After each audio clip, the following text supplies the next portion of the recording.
Welcome in to I Remember My First Time. Oh, Not that first time, Jacob. damn it. This is a podcast about the movies we love. Our premise is this. One person on this podcast has not seen this movie until recently.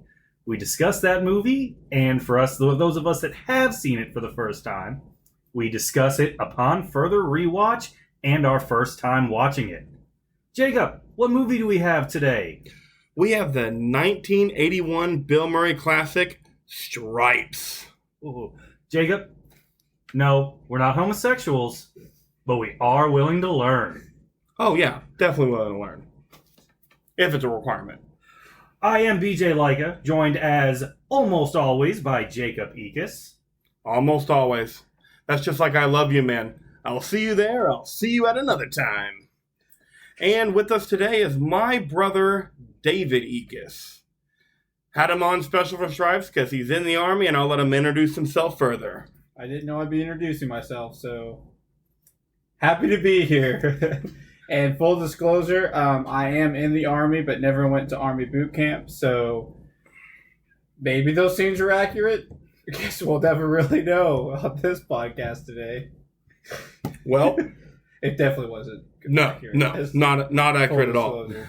I have a little bit of a confession to make about this movie that BJ doesn't know. I've never seen Stripes. I'm sorry, what? Yeah, never seen it. You have not seen the Bill Murray 1981 classic, directed by Ivan Reitman, starring Harold Ramis and John Candy? Not until last night with my brother.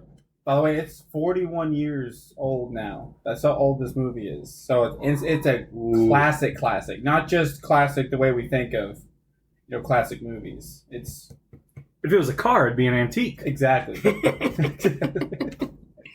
You hear that, Bill Murray? You're an antique. Aged like fine wine. David, tell us why you're here. What kind of movies do you like? I'm a huge fan of comedy movies. Slaps any kind of comedy. And I was just introduced. Well, I've seen them growing up, but I didn't realize some of my favorite movies were slacker comedies. I didn't realize that was its own genre. So, and I think that's what you classified this movie as? Yes.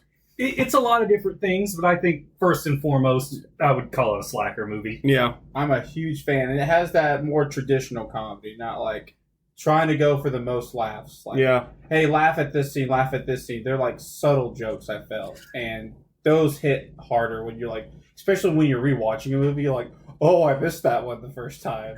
Yeah. Yeah, it's not a American Pie. No one's fucking an apple pie in this movie. Yeah. And there's a lot of improv, which was refreshing because I don't get that a lot nowadays. Love that. I kind of felt like they were. You're saying there's scenes in here that were... Oh, yeah. Ooh, Oh, that makes yeah. it even better in my head now. We'll get more into that too. Ooh. Oh yeah. No, I had no idea. I was thinking, these are talented actors. Now it adds to it, knowing that there was winging it. So I'm going to add something in here, because I don't know you very well, David, but if there's one thing I know about you, you love The Office. I love The Office. And I think it's safe to say, all three of us, it's our favorite television show, or at least our favorite comedy, right? Oh, it's both of those things. Yes. Both of Okay. those things. Yes. We were just watching it before we started this podcast.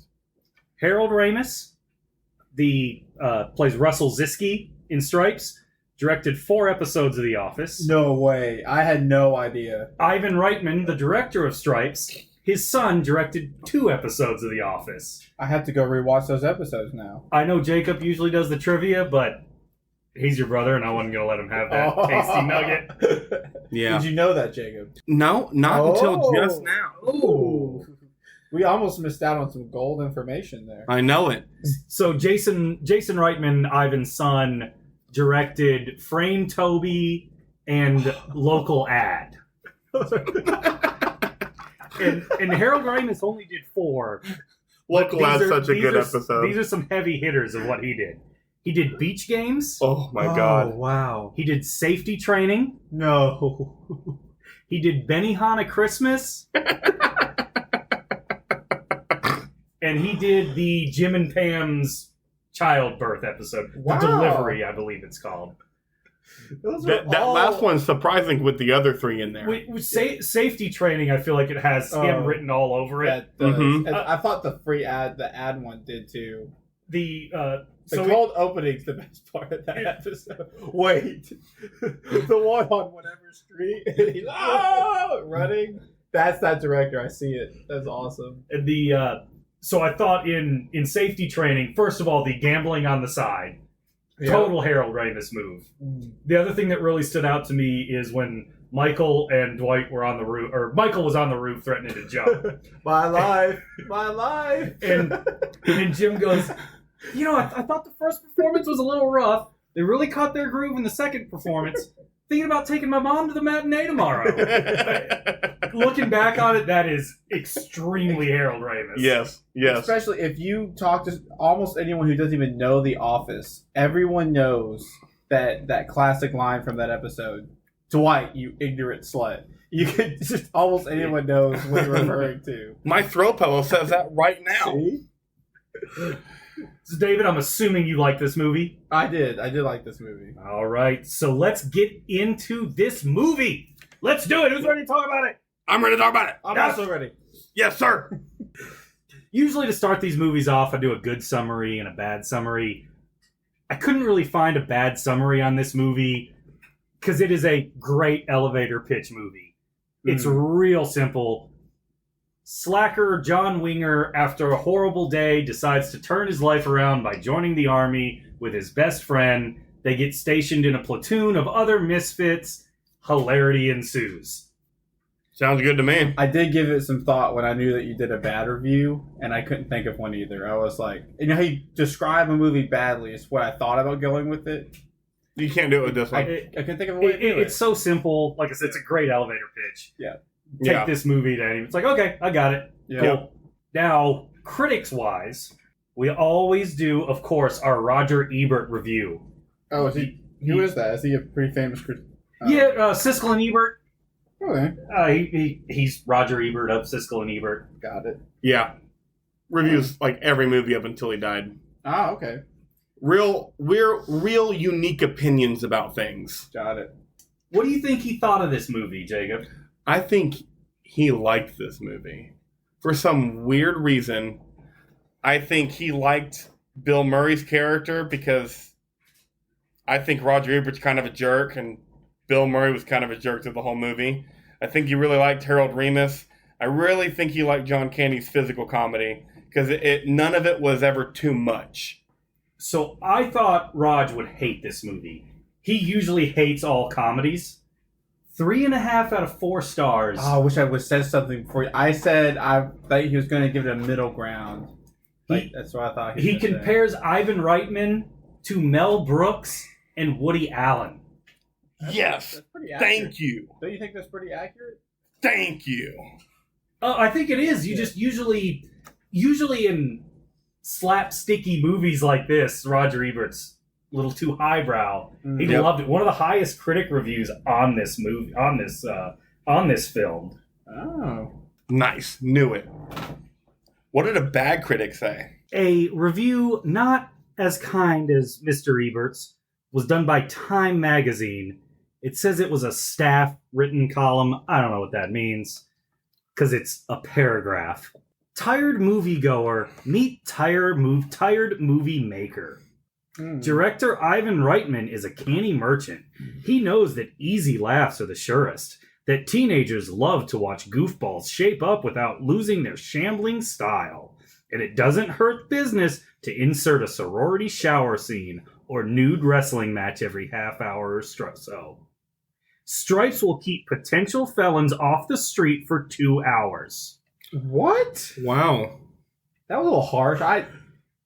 For one, there was no easy laughs in this movie. No.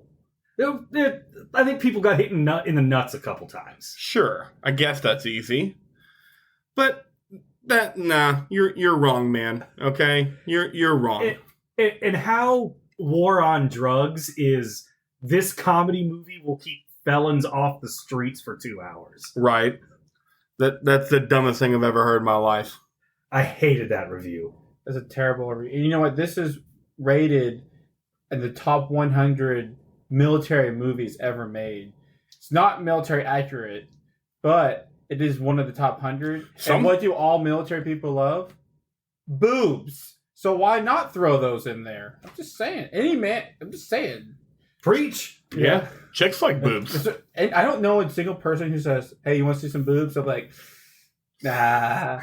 I don't know anybody who'd answer like that. So, it's funny. There was some accurate stuff in this movie when it comes to the military. Like, I'm not saying not totally boot camp, but like the Army really helped out with the shooting of this movie for a lot of things to be accurate. Yeah, I'm not saying which it was, we both looked at and we thought that was cool as hell. And it's clearly a screwball comedy. Yeah. We're not expecting Jarhead or Bridge over the River Kwai. No. You know what you're getting into with this movie. Yeah. We're not expecting Saving Private Ryan or something like that. That's not why we're watching this. Exactly. Screw that guy. He's wrong. The newspaper's wrong for releasing it into the universe. I don't know. We know what the critics thought now. How did this movie do in the box office, Jacob? Before you say, I'm going to say bad. I feel like it has that cult following afterwards. I feel like it's that kind of movie. I don't know. I just wanted to guess. I think Bill Murray and Ivan Reitman were hot at this point. Ooh, I didn't even think about that part. SNL, Meatballs. I think people saw it. Yeah. I don't know how successful, but I think it was successful. This movie was incredibly successful. Really? It's the fourth most popular movie of 1981. You got top three? Top four. Okay. Still. Raiders of the Lost Ark at 168 million. I'm going to beat that one. Superman 2 at 108 million. Ooh. It's because the first one was so good. It was before people started. I think it's before Hollywood went like, man, this movie was so successful. Let's just milk it. Let's just milk this movie. I think back in the 70s and 80s, usually your sequel would be pretty. No one knew that they're just trying to get money. You couldn't Google reviews either. Exactly. Yep. The third most popular movie was the Jane Fonda and Dolly Parton comedy classic 9 to 5 at 96 million. I'm working 9 to 5. Damn it. This is the way to make a living. I'm never going to get that song out of my head tonight now. And then the fourth was Stripes at an $85 million worldwide. Had a $6 million opening weekend. So it built up over time. Mm-hmm. The opening weekend was... pretty strong for 81. What did it cost to make? Only $10 million. Ooh. Finance guys love that ROI. They raked in that cash hard. A successful box office movie. I feel like this is a movie people still talk about. I know my dad loves this movie. He graduated high school in 78, so he was 21 when this movie came out. He loves it, so I'm assuming there's kind of a cult following with this movie. Mm-hmm. I feel like there would be. Yeah, at least in one generation. Sure. Yeah. And it's rated high enough on any movie list that anybody will turn it on and watch it. Even if you're not into military movies, when you throw out Bill Murray's name out there, they're like, I guess I'll watch it. If anything, Bill Murray's in it. Yep. So the only thing that I think, this is kind of my theory on why both of you have never watched the movie. The title Stripes is weak. It's weak. I didn't know of this movie, didn't know what it was about. I saw Stripes, and I was like, Even on Netflix, it's like a faraway shot of Bill Murray holding a rifle in military fatigues, and you're like, what is this? Yeah, Mm-hmm. they did. Yeah, the production, I don't know not the production, but it's just bad name. No, not bad name. What do you call it? Marketing. The marketing of the movie. I don't know. Maybe it was successful then, but now it doesn't really grab you. Because I know Jacob, with you, I've tried to get you. I don't remember if it was like New Girl or The Good Place. I tried to get you to watch one of those shows, and you're like, it was both. And I watched Good Girl for about 3 seasons, and it was really good. But you were like, I'm not watching a show called New Girl. Yeah, yeah. And I still haven't watched Good Place. So, happened. It was the same thing for me with The Office. I wouldn't watch that for years. You tried to get me to watch it. And if I want to be a guest if y'all ever do Anchorman, by the way, because Jacob wouldn't watch that movie for years. And now it's his favorite movie. Oh, Anchorman's on the list. Okay, I watched like the first 45 minutes of it, and I was like, this movie is not funny at all. And turned it off and wouldn't try it for years. So I feel like I know that has nothing to do with this, but We'll have you on for the Anchorman podcast. Yeah. Don't worry. Now, how I felt about the movie. Because you just watched it, Yep. which is shocking to me. Yep. You kept asking me questions about the movie leading up, like, should we do this with David? Should we talk about this? Should this be it? And I'm just like, yes, no, I'm not sure. I haven't seen the movie in a while. Like, the whole time, like, fuck. Like, I can't, like, God damn it, this is harder than I thought it would be. Does it feel good to get it off your chest? It does feel good to get it off my chest. Now, like, the weight is lifted. Like, David knew I hadn't seen it, but I was just like, this is going to be a good bum on BJ. But with that being said, I didn't enjoy it as much as I thought I would. And I think that's just because I had it hyped up in my head as being better than it was. Because it was good. I just thought it was going to be all-time great. And I wouldn't say it's an all-time great. It's good Bill Murray flick. Love John Candy. Love Harold Ramis. Loved a lot of things about it. And when going over all my stuff for the podcast, I was like, this actually was a better movie than I thought. Even after talking to you earlier today. But that's just how much I had it hyped up in my head. That's fair. And it's very different comedy than what we've been trained. Yeah, and I grew up watching a lot of this stuff, but I haven't seen a lot of this stuff since I was like 9, 10, 11, 12 years old, just comedy like this. So it's been a long time, but I loved it though. David. I have a similar, I feel like, you ever just drink like a beer and you're like, ugh, but then you have 2 and 3, you're like, this is the best beer I've ever. Something like that. I feel like that's this it movie. Grew to on me. you. Like this movie, I'm like, this is funny. I'm giggling, not giggling, but you know what I mean.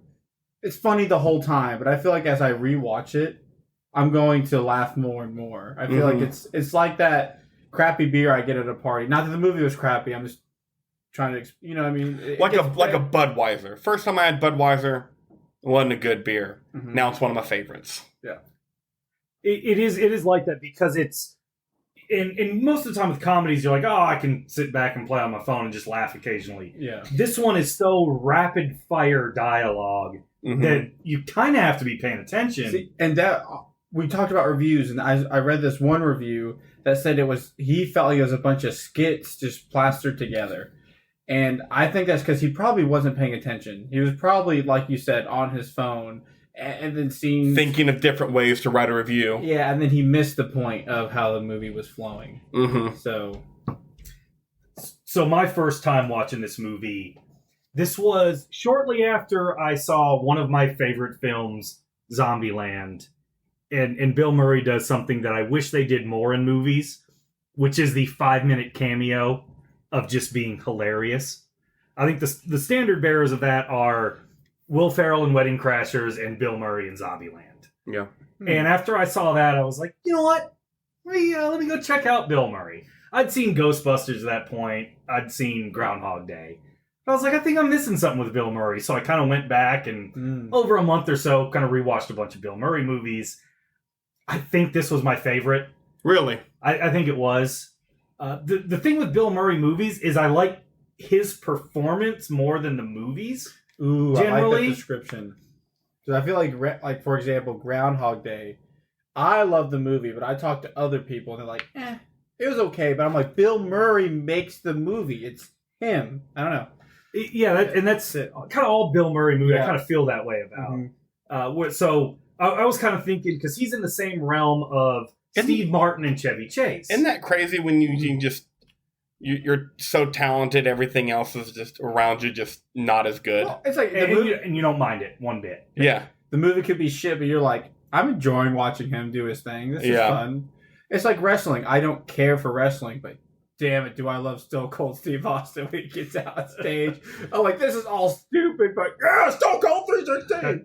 That's how I feel about Bill Murray. I'm like, this is stupid, but I'm going to keep watching it because Bill Murray.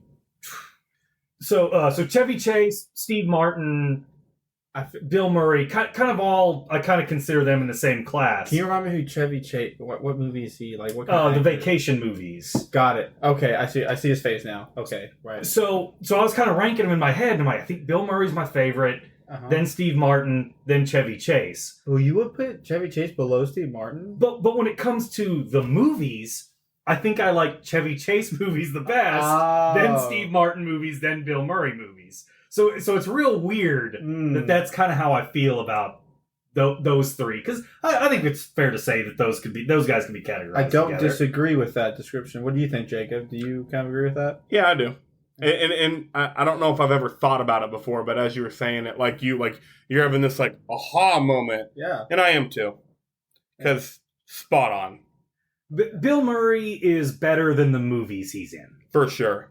I hate that that's a true statement, just because With the exception of movies are good. With the exception of Ghostbusters. Well, see, I feel like they're like Ghostbusters, the one with all the women. They're like, it ruined the franchise. I was like, did it though? I feel like the second Ghostbusters did that for him. I think there's a reason they didn't make a third one, right? Yeah. And I love the second one. Oh, but the second one was utter garbage compared to the first one. Not compared to anything. It was just garbage. It was not good. On a side note, I was not defending the 2016 Ghostbusters. I hated it too. I'm just saying. Yeah. But I never finished it. It had been long ruined before then. Yeah. Second time watching it most recently, I should say. It really stood out to me that it was made in 81, but I feel like it's a 70s movie. I feel like it's real close to Monty Python, Search for the Holy Grail. Almost like they wrote the script in the 70s and didn't film it until that's the 80s. Very possible, because you don't have a lot of laugh out loud scenes. Well, and really, if it came out in June of 81, it was probably filmed in late 1980 because of the post-production and everything. So it probably was written and all those guys' comedies, their comedy minds are in the 70s when they're writing this and making it, as it's coming out or being made in 80. So you're not laughing out loud a lot. You know, I'm thinking of the scene from Bridesmaids where they had the bad Brazilian steakhouse. Oh yeah, and she's shitting in the toilet. Yeah. Oh no, in the sink. Yeah, she's shitting in the sink. Maya Rudolph shits in the middle of the street. Mm-hmm. Laugh out loud funny.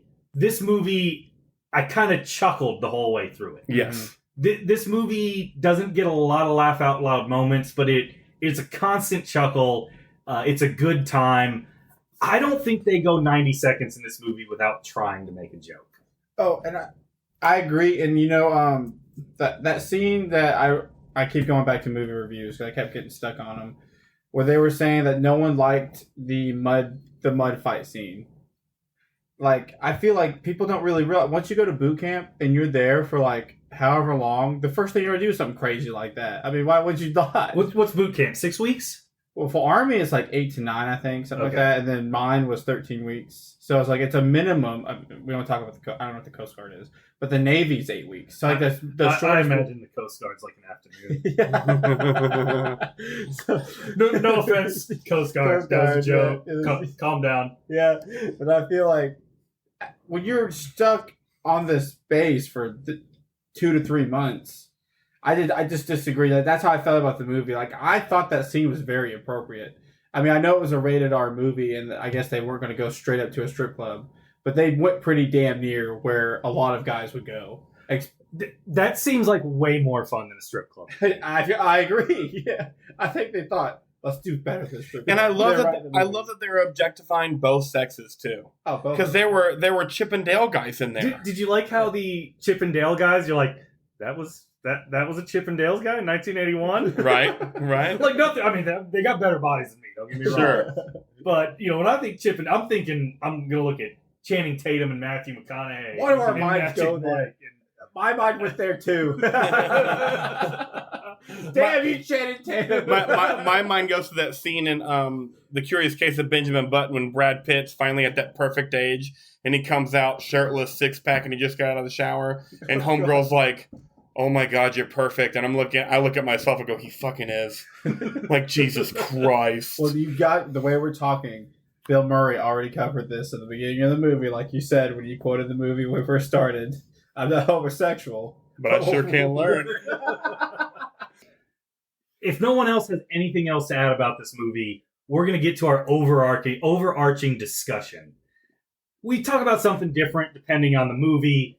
This movie was kind of difficult for me to choose. It's a lot of movies. It's a Bill Murray movie. It's an Ivan Reitman movie. It's a 1980s movie. It's a buddy movie. But I think most of all, I think this is a slacker movie. Yes. And I personally love slacker movies. Mm-hmm. David? I love them. Jacob? Slacker movies might be one of my favorite kinds of movies. What do you like so much about slacker movies? That's what my ideal life is, doing nothing. It's just hanging out, watching some movies, talking about movies, and doing fucking nothing. Right. If I could get paid to do that, that'd be awesome. Drive your cab for 2 to 3 hours, come back with a pizza. Yep. Whatever job I have is just for additional whatever. And But could you classify a slacker movie as just not having a plan in general? Like just going through life like, I'm going to do something, I just don't know. Like that's how I felt like Bill Murray was like. He's like, I want to do something. Because he kept telling this girl, I'll turn around next week. Well, yeah, it's a rough week. And then like knew. Even if they don't have a plan, like they still might be doing something. Like a perfect example would be Pineapple Express with Seth Rogen. He just get in different disguises and go around serving people all day. Like just a slacker lifestyle. Wayne's World. Yep. Is a great example of it. Yep. Big Lebowski. Big Lebowski is a slacker movie. That's my ideal. Big Lebowski. Just bowling and hanging out with my buds. The dude. The duder. Or his dudeness if you're not into the whole brevity thing. Deuteronomy. Il Deuterino. Now we keep getting sidetracked because this movie makes you think of other movies. But that's the great thing about slacker movies is they're all just that thing that connects them. Yeah. David, favorite part about slacker movies? Oh, I kind of agree with just what y'all were saying. I was trying to think of slacker movies. I like the aha moments in slacker movies. Like just for example, we're going to get to one of my favorite moments was Bill Murray when his girlfriend's leaving him. He's like, no, don't go. And you think that's it? He's like, what about the plants? If you leave, the plants will die. I just love how I was like, only a slacker would think that way. Like you'd be thinking, how do I get her to stay? How do I give all this? And he was trying. Plants, I don't want to take care of them myself. And he was trying hard in that scene too. As a slacker, he was just like, I need you. Like I know you're good. But he's not doing laundry if she's not there. No. Those sheets are not being washed for several months if she's not there. I don't know who that actress was. But you could tell she let it on that he had said this shit before. Like this was not something new. He was trying to say to keep her to stay. It was something he's used.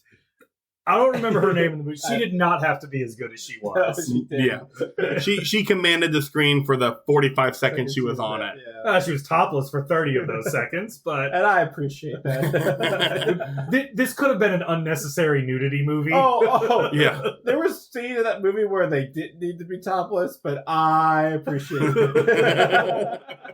Like that scene where the captain's spying on the shower scene. Oh, I wish I was a loofah. That was one of those scenes where I just laughed out loud. Why a loofah? He had to explain to Ivan Reitman what a loofah was. Oh. Like, this is what a loofah is. This is why what I said is funny. It was 1981. They were just bars of soaping on right on there. Oh, I know but that scene didn't have. What I was getting at, that scene didn't have to be that long. He could have just been like, "Oh, the captain's looking at naked ladies," and they could have moved on. But he just kept zooming. Oh, they had the camera on the shower for a good 45 seconds at least. It was fucking great. And I was like, "This director's pretty cool." And apparently, if you're a woman in the army, you've got to have at least a C cup, according to that scene. And that's it, yeah. B cups, get out of here. A cup, nah. At least a C. Different kind of physical requirements for you females. You don't have to do push-ups, but need that C cup, baby. And just a side note. The windows in this movie broke easy as fuck. He had his old telescope against the glass, barely let go of it, and just crashed through the window. Oh, I love broken glass in a movie, though. It's my favorite thing. Broken glass always makes me laugh. It does. That added to the scene. This was not a bad movie. Even those little things. As far as when it comes to slacker movies, I think my favorite part is you don't have to be a hero to perform in a heroic way. Right. you can be a normal That's a great person. description. I like it. You can pull it together for just that moment. And you can, and a lot of times in these slacker movies, it's by just tongue block. Sure. You had nothing. Jay and Silent Bob's a great slacker movie where he's the hero and he means to do none of it. Have you seen Jay and Silent Bob Strike Back, BJ? I have not seen the second one now. Ooh, and I don't know why The either. second. Wait, Strike Back is the second one. Well, Or is Clerks the first one? So there's Clerks, Okay, I've seen Clerks 2, I've seen Clerks 2. and then there's Jay and Silent Bob Strike Back. Okay, no, I haven't seen the standalone. Because there is a second Jay and Silent Bob Strike Back. Oh, okay. I haven't Yeah. seen any of the Jay or Silent Bob. We're watching Jay and Silent Bob Okay. Strikes Back. Oh, man. Because that's got to be the peak of slacker movies has to be the 90s, Yeah, right? the 90s and Kevin Smith that took hold of it. Mallrats. Clerks, like we already going said. into Big Lebowski. Oh, this is a perfect time to bring this up because we brought up Clerks. Whenever Bill Murray got the 37 waist, how many dicks did she suck in Clerks? 37. 37? And Bill Murray in that scene is going, 37? I have to deal with 37? 37? wait. I was watching that scene. I was like, Bill Murray's not a 37 waist, no. No, do you think that he was referencing in Clerks? He was referencing Stripes. I 100% do. Ooh, I love it. That's I my like own it. little take. But I was watching. I was just like, when Bill Murray said 37 and kept going on about it, I was like, is that how many dicks Dante's girlfriend sucked? You looked it up. 37? That, Yeah, I looked it up. I don't care if it's true or not. I'm going to believe it's I true. still believe it's true. 'cause And that's nobody cool. tell me otherwise. Because there's such things as coincidences. I feel like that's too big of one. Like, I have all the numbers to say 37. I'm saying 37 dicks. I've never seen Clerks, full disclosure, so I'm kind of at a loss as we're talking about Clerks. I've seen Jay and Silent Bob Strike Back. I went backwards, I guess. That's okay. Yeah, I don't think you don't need to see Clerks to see Jay and Nah. Silent Bob, right? No. You don't need to see any of the Kevin Smith movies to watch any of them. There was a run on slacker movies from kind of mid 2000s into the really early 2010s. Mm-hmm. Role Models, a movie I like way more than I should. Harold and Kumar go to White Castle. See, that's Pineapple what's cool. Express. That's what's cool about slacker movies. Bill Murray is making you think about all the other good movies that you've watched. I love it. We're getting sidetracked, but that's okay because this is what the genre does to you. This genre makes you think. I'm not 100% sure that Pineapple Express didn't steal their plot from Stripes. I can see that. The big action scene at the end. Mm-hmm. So the 90s was the peak for slacker movies. They kind of had a resurgence in the mid 2000s. I don't know when the last slacker movie was made. It seems like they don't really make them anymore. I feel like I can't remember my last one, but I feel like today's comedies, you can see elements of slackers in them. Like, for example, we're talking about Anchorman. He's good at nothing else but being an anchor. So it's like you could classify him almost as a slacker, because if he didn't have that teleprompter, he is nothing. But he's not a slacker. He's the leading newsman in San Diego. Yeah, but if you took away that teleprompter, I don't think he would be the lead. I'm saying you see elements. What I'm getting at is you see elements of slacker movies in like today's comedy. But as a genre, I think you're right. I don't remember when was the last one made? Can anyone? I think probably Pineapple Express. Kind of that Superbad? way. They're not slackers in No, Superbad. No, they're Two not. of them are going to Dartmouth. Two of them are going to Ivy League schools. They're That's not true. slackers. Yeah. I'm But like not David was saying, slacker elements in that movie. Sure, a lot. for sure. Yeah. And I'm not sure the exact dates of the movie. Scott Pilgrim was fairly late in that run. But I don't know if I classify that as a slacker. He's a slacker. He's 24, dating a high schooler. Is that how old he doesn't have a was? job. I guess I never caught that for some reason, that he was older in that movie. Like 2010 is when Scott Pilgrim came out. So just like you classify, you said about the 2010. So, I can't. You know, Bridesmaids, Kristen Wiig's I wouldn't classify her No, as that's a not a slacker. slacker. Pineapple Express came out in 2008. Right. Like I think We're getting Then. old. I'm just like all these movies. Yes, I was younger watching them, but still, like if you asked a school age kid right now, hey, you remember Jay and Silent Bob? they'd be like, "What? What movie are you talking about?" You know what I mean? Like Pineapple Express. They'd be like, "What?" Young kids ain't listening to podcasts. Well- They're too busy on TikTok. True that. We're talking to the right people here. We are. Don't worry. It's true. That's good. There was a movie with Jesse Eisenberg and Kristen Stewart. I believe it was Adventureland. called American Ultra, where he was like a sleeper cell. Yes, that movie was fucking cool. Was that classified? I've never seen it. So he was a slacker, but he was a sleeper cell. So when they said whatever they said, yeah. the green forest is a little red today, he immediately turns into Jason Bourne. But that was a slacker movie for a good portion of it. Yeah, at least the first quarter. Hollywood, bring back the slacker movie. Yeah. Please. We would very much appreciate it. If we have nothing more to add on slacker movies, I think we beat slacker movies over the head. Yeah. Favorite part of the episode? Mount Rushmore scenes, Jacob? Yes, Mount Rushmore scenes. My favorite part. So, simple concept. We pick our 4 favorite scenes. We start at 4, work our way up to 1, do them each individually. We always start with a virgin on this, so go ahead, Jacob. What is your 4th favorite scene of Stripes? The introduction at boot camp when Sergeant Holka has everybody in the barracks and everyone's telling everybody why they joined the Army. The whole thing was improv.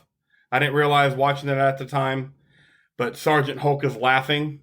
They tried to do many different takes on that scene, and I can understand why, because all that shit was funny. I mean, you had, I like fast cars and fast women. That's why they call him a cruiser. And he wanted to join the Army before he got drafted. There ain't no draft, bro. Wait, there was a draft? No, there's not now, but Jesus. And then Francis Sawyer, we get introduced to Psycho. I loved him. He wasn't as intense as I needed him to be, but he was intense enough for the very start. Like, touch my shit, I'll kill you. Right. Touch me. Any of you homosexuals touch me, I'll kill you. Talk to me. Call me Francis. I'll kill you. And then I never knew Lighten Up Francis came from this movie. I didn't either. Wow. Another light bulb moment just now. And I know you're about to say it, but I kind of want to beat you to it. I love the drill sergeant's reaction that always like lighten up. He makes sure he calls him Francis. Like, as he's portrayed as a hard ass. He's the hard ass drill sergeant. He's like, lighten up, bro.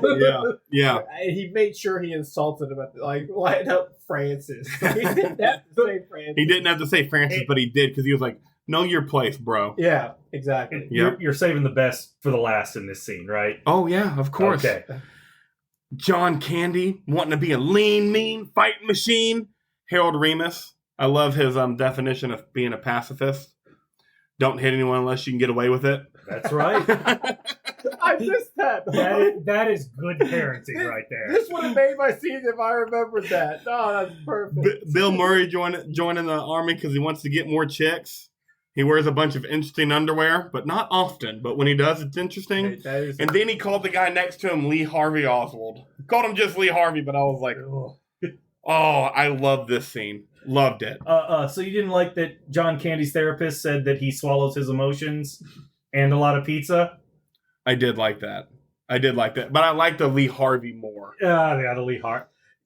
There's nothing better than a good Lee Harvey joke. No. And before I get done talking about this scene, Francis was Norman Bates' middle name from Psycho. Oh, Alfred Hitchcock. Yeah. That's why they named him Francis. I would touch on what you said about the John Candy. John Candy's like, I love how there's not a whole lot of actors that can laugh at their own jokes and you still laugh because sometimes it's not funny to laugh at your own jokes. I laugh at all mine because it brings me joy. Screw you. Yeah. Well, I'm happy. But when John Candy did it, he was like, and pizza. He like nudged him like, that made me laugh more when he was like, and pizza. And I was like, David, no one in my life makes me laugh more than me. Same. I'm a funny motherfucker. So I get it, John Candy. Yeah. R.I.P. baby. All right, David, your 4th favorite scene. I already talked on it a little earlier. I know they aren't like, I have a different viewpoint on mine, but Just that one little, it made me laugh out loud. I think we're gonna say it later, but when he's asking his girlfriend to stay, and he just talked about the plants, that really got to me. I just couldn't stop laughing. He's like, "What the plants?" Like right now, I can't even talk. And There's no way that was a scripted line. No, there's no way. There's no, and that's the kind of improv I love. It's just like as soon as she shut the door and he said that, she was dying on the other side of that door. Just laughing. She couldn't even hold herself together. Yeah, What about the plants? I almost wanted to make that further up on my list, but that's where I'm going to put it. Yeah. What about you, BJ? Fourth favorite scene is I love a montage. You know this, Jacob. The boot camp training montage. John Candy's physical comedy is killing it. That made it on my honorable mention because you have to have that. It's just you have to have a montage boot camp thing in any war movie almost. Well, and one thing you loved about the montage you mentioned last night was, of course, the military is still going to find a way to pick up trash. Oh, yeah. Damn it. I forgot all about that scene. You're right. I said it last night, but yeah, it was like during boot camp, you see all this training, obstacle courses, shooting, bayonets, and then you see that working party where they're just picking up trash. I'm like, that's the military. How many times did you pick up trash in boot camp? I still pick up trash, by the way. It's not just boot camp. I'm an E5, and I've seen sergeant majors picking up trash with us. It never ends. By the way, sergeant majors, those who don't know, is the highest enlisted rank. They may not pick up a lot of it because you make your soldiers pick them up, but it never ends. It's a cycle picking up trash. So those of you listening, if you're in, please throw away your trash because you'll end up picking it up later. Someone will. That's probably going to be you. Yeah, exactly. In one form or another. Because you saw it in this movie, and I loved how they brought that back of just them picking up mindless trash. Psycho attacking the dummy with the bayonet. Yep. That was my favorite Psycho scene. Yeah, that was a good one. And did it show the drill sergeant like stare at him? Like, yes. Yes. He just let it go. Probably saying "lighten up" Francis in his head. Yeah. To piggyback off BJ's fourth favorite scene, my third favorite scene was the boot camp montage. The boot camp montage. Yes, and the thing that I loved about it the most was, of course, John Candy's physical comedy. I thought it shined the most outside of one other scene in this movie, which is in my top 4, so I'll wait. I loved how long it was. How long boot camp took in this movie annoyed me, but how long the boot camp montage scene I was so down with. It could have went longer. And remember, I don't know if we touched on it yet, but we did talk about. You mentioned earlier the Army supported this movie. We said that those were actual Army obstacle courses. They weren't just movie set. Let's throw up some nets or what. That was. Oh, that's cool. Yeah, that was the boot camp of the day courses. They used an actual base. They renamed the base, I'm pretty sure, but that was an actual Army base, actual obstacles. I know the trivia's later, but... No, bring out trivia whenever you got it. But I thought that was... That's why we have you on the podcast about the Army. Yeah. The documentary Stripes. Oh, I did tell this, we're going to get to it later, but when they're on that... Oh, that's a deleted scene, never mind. That's what we can talk about deleted scenes. They got on a C-130, and I was like, oh, that's what they still look like. That's how old these planes are. Yeah. Hey, when you build something that good, you don't change it. Yeah, that's exactly it. Third favorite scene, David? I liked the Army recruitment scene where I almost made it higher on my list. I really did. I almost made it higher, but it was have you ever been convicted of a felony? And they both looked at each other. Convicted? No. and to stay true to most recruiters, I'm talking to you recruiters. Yeah, he just ignored it. He was just like, let's move on, sign this paper. It's like great, I can check that box. Here you go. Yeah. And that was close to being the best line of that scene. Yes. Yeah. But what was the best line? No, you go ahead and say it. No, this is your favorite scene right now. Nope, I want you to say it. You said it better. I want it the full effect. The full effect? The full effect. Oh, man.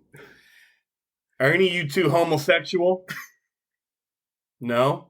But we can learn if we need. That was funny. So I'm old enough to remember the Don't Ask, Don't Tell. Both of you are slightly younger than me. Do you remember the don't ask, don't tell controversy? We do remember it, but even if we were too young, our aunt has been an open lesbian since she was about 14 or 15 years old. She needed to needed to, because that's what she wanted to, join the Army and fight in Desert Storm. So she got married to a man, kept her last name, joined the Army, said that was her husband, got out, divorced him, got with her girlfriend. Yeah, that happened. The Don't Ask, Don't Tell just recently, I can't remember what year. It hasn't been gone for like during Obama's when it went away. Yep. I enlisted in 2013. So I enlisted, not that I'm a homosexual, but you can learn. But they repealed that while I was in, so it's not something that's been gone for a long time. It's so that quote is still relatable today. It was funny. I enjoyed it. It was like they didn't ask me when I joined because it was more of like a, let's just not talk about it. You can join. I was never a question that ever came up. It was interesting to see that probably was a question when they enlisted. Then they probably did ask that. So and Jacob, you brought this up to me where, especially a movie in 1981, you were like, "Ooh, this is going to be a gay joke that doesn't age very well." Yep. And then they immediately turned it around. Yeah. And it ages great. Yeah. Yeah. I think they covered it well. It's one of those like gay jokes that aged, like you said, it aged well because it was like they're poking fun at it at the same time. Right. And how they just answered that question. Yeah. But we can learn. Like, that recruiter's just like, oh my God, I'm so uncomfortable. Mm-hmm. Your third favorite scene, BJ? My third favorite scene, probably not the most politically correct scene, but when they go to the mud wrestling bar. That was a fun scene. I enjoyed it, especially whenever they had John Kennedy and he was like, I kind of want to do it, but not really. Bill Moore was like, right here, right, $400, and then John Kennedy's like 58 cents. and that's what slackers do, right? They're so charming. That's why they can be slackers, because they're so charming. Yeah. That you can charm that guy into mud wrestling 8 chicks. And then he steals their bras, and that's just adding. Did he in the movie? Did they need to show more boobs? No. Did I appreciate it? Of course I did. Well, but they needed to do it because that's how John Candy won. Yeah. Like, he might not have won that money, but he won that mud wrestling fight. He won that match. It was all because of the bra removal. Yep. Yeah. Sorry, I kind of hijacked your scene. I did not mean to do that. I love that scene too. All these scenes, I'm like, damn it, why did I not make that mine or whatever, And I don't know if they're doing this on purpose, but kind of poking fun at these serious, because every military movie, especially boot camp movie, has the let's go to town and be civilians scene. And I love that, and I loved how they were kind of poking fun at that. Mm-hmm. In 1981, this might have been my favorite scene. Uh-huh. It gets bumped to third because of 2022. Sure. I get it. My second favorite scene was the introduction to Bill Murray. The cab drive, the old lady. That was a good one. I loved that scene. I loved how careless he was with her bags after she was so bitchy about don't scratch him. He's just like, ugh, total slacker move, scratching all the bags. On purpose. Like, you could tell he was on purpose. You know what he did on accident, though? He actually racked himself. And when he was like, oh my balls, that was a real reaction because he hit himself in the nuts. Did anybody else be like, oh, they had Karens in 1981 too? Oh, I didn't, but they sure did. Yep. What is your name? And he handled her perfectly, pretending to be drunk on cough syrup and driving the way he was driving, scaring the complete shit out of her. Yep. I loved him just stopping in the middle of the road, throwing his keys off of the bridge, which... Little tidbit of trivia, supposedly that is the same bridge and river that boxing great Muhammad Ali threw off his Olympic gold medal. You're just ruining all the trivia, by the way, for later. But I do love that. We sprinkle it in. It's too much. It's too much to do at the end, and I have a lot at the end. Oh, okay. So they were supposed to be in New York City, and I'm watching that scene, and I'm like, is the George Washington Bridge or the Brooklyn Bridge just 2 lanes both ways? Well, they never said New York City. They never brought it up. They're actually in Louisville, Kentucky. The cab even says Louisville, Kentucky cab. Yeah, the whole movie was shot in Kentucky. Even the scene where they're in Czechoslovakia, that's Kentucky. They're making you think it's New York, though, right? Yeah, I Yeah, feel but like but that's also why they're not saying anything. True. Yeah. Because now they can do whatever they want. I mean, the interactions like that. It's what Seven did. Like, Yeah. all of a sudden, Seven's in the desert, but it's raining all the time in the city that they live in. Where are you at? Nowhere. So What's in the box? what's in the box? I gotta watch that movie again. I haven't seen it for like 20 years. That's not true. I'm only 27. David, on to your second favorite scene. My second favorite scene, and it wasn't like it. I'm kind of combining it with the reveal because that part was funny. Like when they revealed the Winnebago, like this whole movie, they're talking about not the whole movie, but a lot of the movie they're talking this top secret government funded urban assault vehicle. You're like, ooh, I bet this is some kind of. I know you guys may not know this is a BM-80 or that's the name of it. Anyways, I'm thinking this could be something like that. Like, ooh, this could be cool. And then this thing. I'm thinking something that looks like a giant Batmobile, basically. I don't know what it was going to be, but it was built up in my head.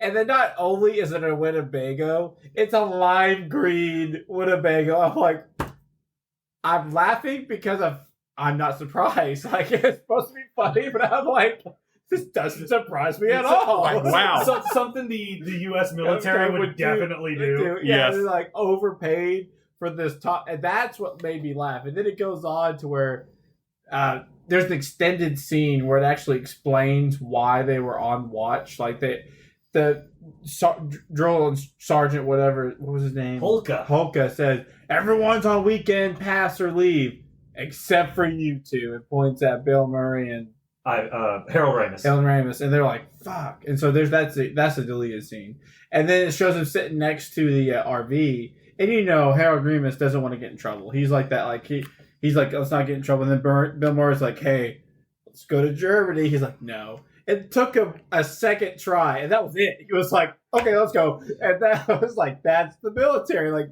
no convincing. Yeah, I've got family and I've got cousins in northern Michigan, and the version of that is, come on. Anytime someone in that, kind of north Minnesota, Michigan, Wisconsin accent says, come on, I have to do it. Yeah, you're like, well, now it's I'm obligated to go now. And that whole scene to me was perfect. I was just like, not only did it show gross government overspending, it also showed like how beat down you are sometimes as a soldier, and you're just like, hey, everyone's on leave except for you, and you're just like, it doesn't take a lot of convincing for you to go, fuck it. And they're on this special mission, right? They were chosen for this special mission, and it is to guard this ugly ass avocado green Winnebago. And Bill Murray justified it too. Like, he was like, hey, we're still protecting it, which was not a lie. They were he definitely not okay, but he did stretch the rules. He was like, hey, we're supposed to watch it. We're watching it if we take it, aren't we? And as BJ knows, I'm a big fan of foreshadowing. Yeah. And whenever Bill Murray was talking to Harold Ramis earlier in the movie about why they should join the Army, in the deleted scene that we were watching, he was talking about, we're going to get laid in a Winnebago. This is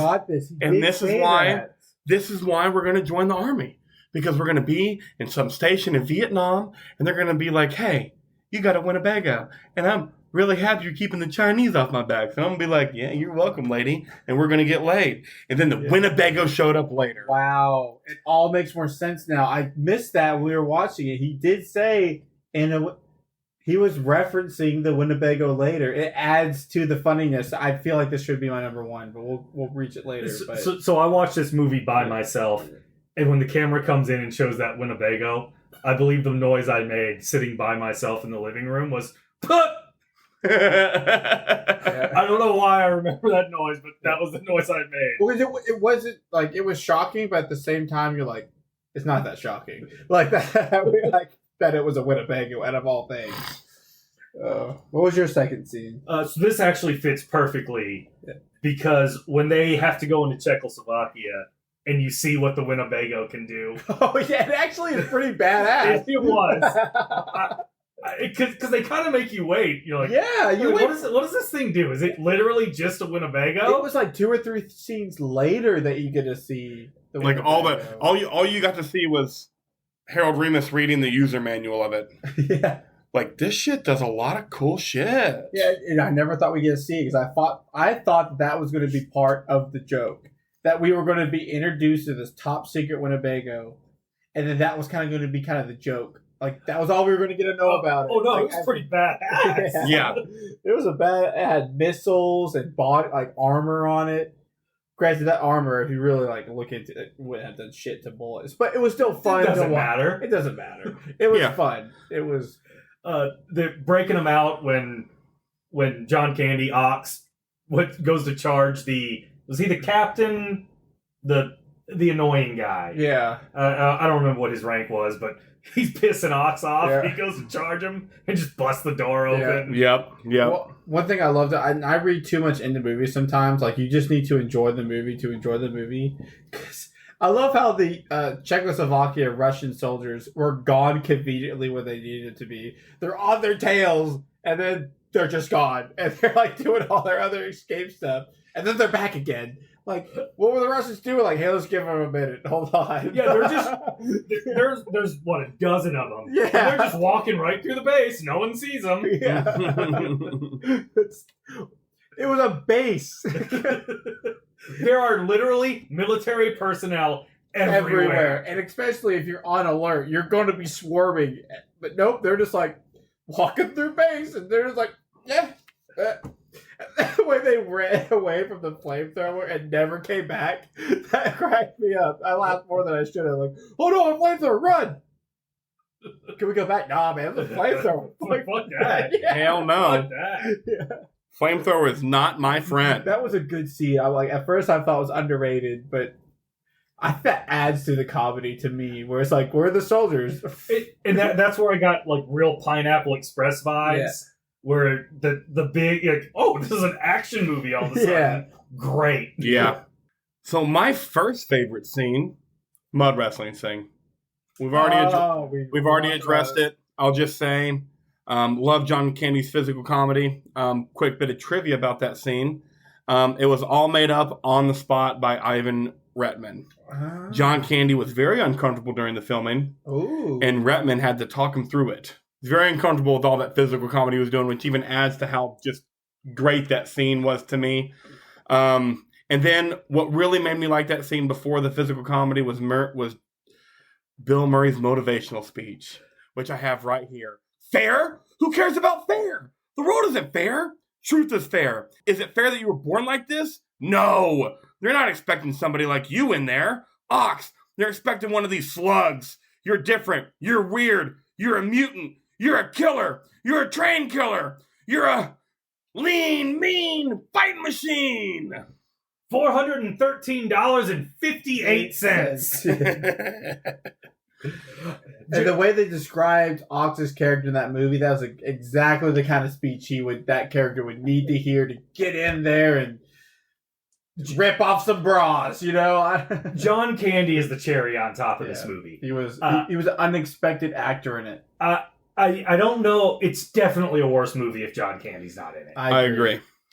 You know what? One actor I was surprised to see in it, he was such a small part of it considering all the other actors. I appreciate seeing the stepdad from Santa Claus in it. Did you know that's who he was? That's all I knew him from. And I didn't know he was in anything else. Fast Times at Ridgemont High. That's Judge Reinhold. So you know him from other stuff. Yeah. I didn't know him from anything else. Okay. Fast Times at Richmond High is a movie we have to watch. Ooh, I haven't seen it's it one yet. of those classics. Oh, okay. I haven't seen it because I knew him also From as Santa the Claus. stepdad from Santa Claus. Yeah, that's all I knew him from. Said that earlier to BJ. He was like, "Really?" It's kind of like you know that guy. They make jokes about on other like YouTube videos and stuff where it's like, that's the dad from Home Alone. We don't know from anything else. That's who that actor is. That's who I think of this actor. He's the stepdad from Santa Claus. We'll do Fast Times at Ridgemont High. Well, BJ's like, "We'll fucking change that." He was like, we'll fix that because he disagrees. You can't see his face, but he disagrees. BJ's disgusted. And in BJ's disgust, David's going to tell him his number one scene. My number one scene was the graduation oversleep scene. Was that also your number one? I see the thumbs up. Because what really got, by the way, this would absolutely never happen. If you're late to graduation, there is no way in hell the Army's letting you on that parade field. They're not messing any of this up. This scene 100% would not happen, but I think that added to the comedy of it. And I loved how that night they're like, all right, we got 3 hours to cram. We're going to study. We're going to work on it, and we're going to be great. They take a nap and completely just about missed the whole thing, and I loved it. That added to it. I felt like, where are they? If they're not here, they're all fired, or whatever he said, and they're just sound asleep, and I loved it. I loved it. You want another Bud Light soda, baby? No, I'm not even. You want P2? Yeah. Yeah, so my favorite, like as I was saying, my favorite graduation scene, how they overslept, and I'm gonna ruin this trivia because I told Jacob this trivia, and I could be wrong because I barely read it, but I thought it was cool trivia. That scene, I don't know about the opening, like them oversleeping part, but when they're on the parade field, that was all one shot. Like they shot it one time. They said they did good. That was it. That's impressive. Lot of people for a one shot. That's what I'm saying. Hey, That's what's so impressive. And speaking of it being just a one shot, David also shared this bit of trivia. This is the second film to use Steadicam to film scenes. The first was Rocky. And the Steadicam is the reason this scene was able to be shot in one shot. A Steadicam is a camera stabilizing system used to capture tracking shots with motion picture cameras. It isolates the camera's operator's movement and makes the shot look smooth and controlled, capturing the action without any wobbles. And I think that that's how movies are made now. Because you don't ever see wobbles or anything. But the fact that this is only the second movie kind of blew my mind. I'm like, that wasn't always a thing before. There was just some camera operator hours and hours just holding this camera. Like, because those cameras were huge back then. Huge. Too. Can you imagine just holding that all day? Like, how pissed off is a camera operator when an actor's like, let's do it again? You're like, fuck! God damn it, Judge Reinhold, remember your fucking line! My shoulder's hurting like a bitch! The graduation scene was one of my honorable mentions. Right. I love the terms and phrases razzle dazzle, and that's a fact, Jack. I love stupid shit. I wear stupid t-shirts. I love stupid sayings. Love that shit. That's where that saying came from, where you hear that's a fact, Jack. It's from this movie. So in the escape scene, when Hulka says, I'm getting too old for this shit, is that the first I'm getting too old for this shit? I don't know. I don't know. That's a good question. I always thought that was a Lethal Weapon line. I did too, but what came out first? This came out before Lethal Weapon for sure. Okay. So I agree with David. Yeah, that's my favorite scene, the graduation scene. That's the quintessential slacker. Okay, I know you've been a slacker your whole life. It's time to be serious. Let's do this shit. And he nails it. Oh, and the point that what I thought really made a slacker move was none of them cared about graduation until they told them you'll have to redo it if you don't. And they're like, what the fuck? Can you imagine redoing boot camp? Absolutely not. No, thank you. No, thank you. Nope. The cherry on the top of that scene for me, though, when Harold Ramis was talking about, I crammed for a geology test throughout my profession, throughout my degree. Shout out to you, Harold Ramis. Yep. I bet he did too. I bet he was like referencing a real life thing too. I'm sure he did. Oh yeah, all that improv, he probably was. He looks like a geologist. Yeah. So scientist, whatever. Yeah. Yeah. I'd like to kind of mix it up. Can we start with you, BJ? Your first honorable mention scene. Do you have any for this that you didn't pick as your top four? The scene where Harold Ramis and Bill Murray are in the apartment together. Oh yes, that was mine too. Bill Murray's got to do the push-ups. I love how it's what got me is I'm convinced. I'm sorry, Bill Murray, I love you, but I'm convinced he couldn't do a push-up, so it zoomed a proper one anyway. So that's why they zoomed away from him. Like you only saw his top half. Did you notice that in that scene? You only saw the top half of Bill Murray. I think the amount of people that can't do a real push-up would shock you. Really? Yeah, I think so. Ah, okay.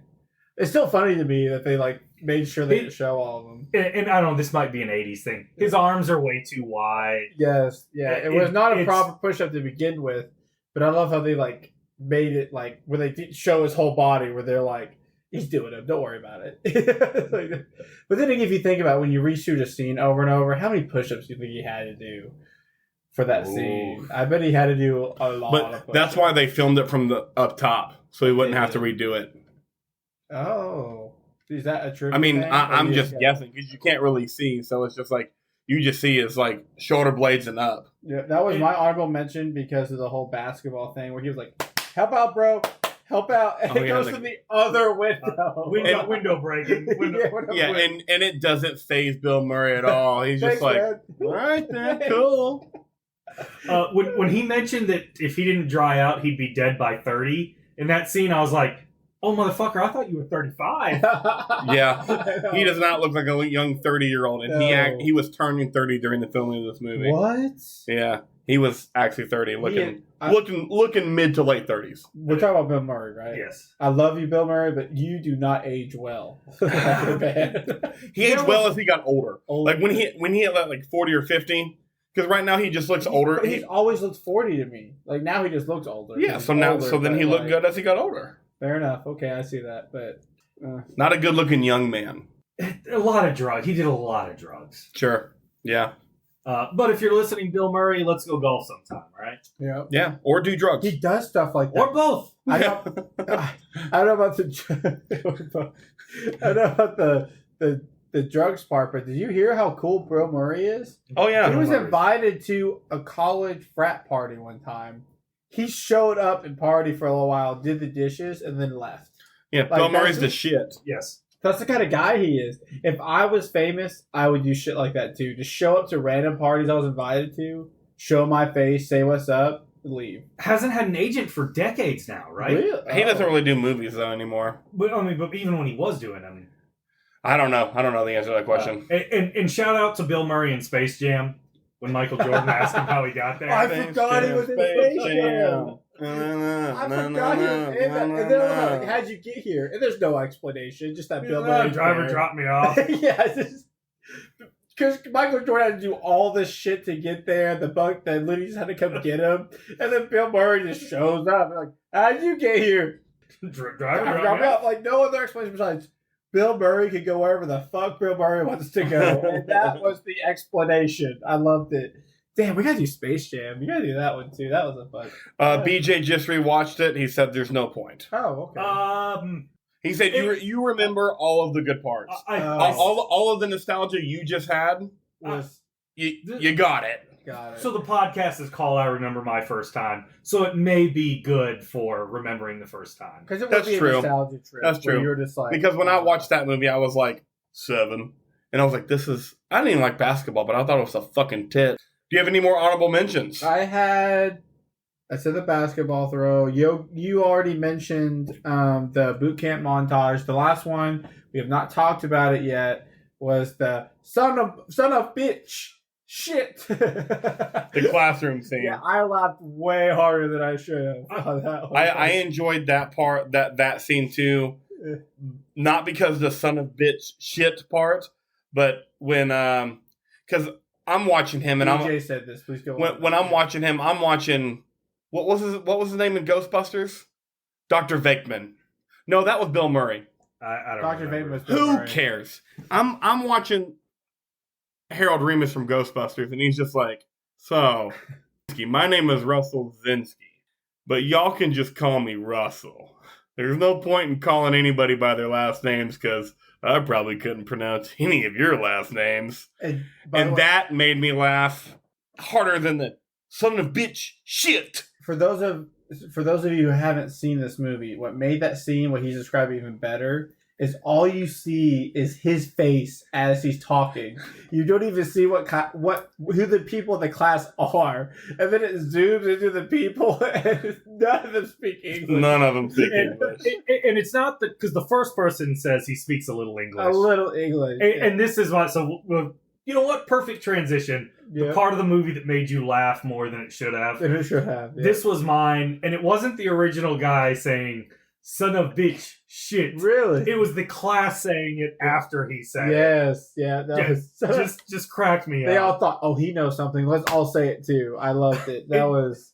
And then he has everybody singing in the class, and he's singing the lyrics, and they're just singing the do ah diddy diddy dum diddy do. What are you teaching him here, Harold? That was that scene. I felt like it was. Could the movie have gone on without it?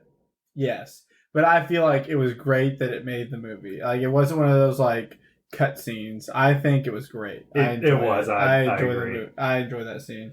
What about you, BJ? Did you have an honorable mention, or was that? That was it. Let's move to the scene that made you laugh more than it should have, David. It was basically that. It's that one. Is that the same scene for all of us? Well, mine was the recruiting scene. Okay, that made me laugh more than it should have. Because when he first asked them if they were homosexual, I was like, "Oh my god, this is the first did not age well joke in this movie," and wow. And then they were like, "But we can learn if we need to," and I was like, "Nope, I stand corrected. This aged well. I fucking love it."